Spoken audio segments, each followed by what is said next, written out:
বাইরে কি শাক? হ্যাঁ, মূলা শাক। কোথেকে আসলো এটি? বনগাঁও থেকে। ও আচ্ছা, বনগাঁও থেকে আসা এই মূলা শাক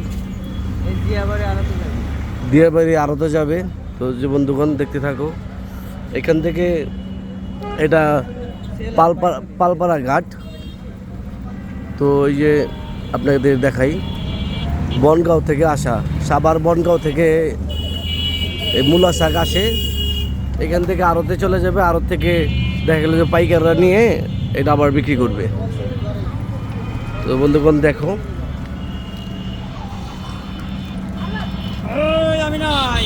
আসবে কটা ভাই? এরকম কটা আসবে?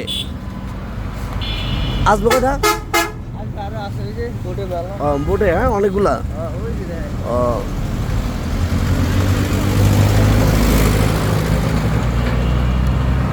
তো বন্ধুগণ তোমাদের দেখানোর চেষ্টা করি কিভাবে আসে।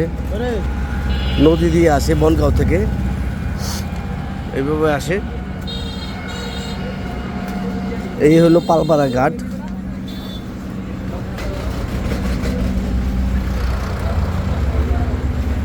এইভাবে শাকসবজি বনগাঁও থেকে আসা।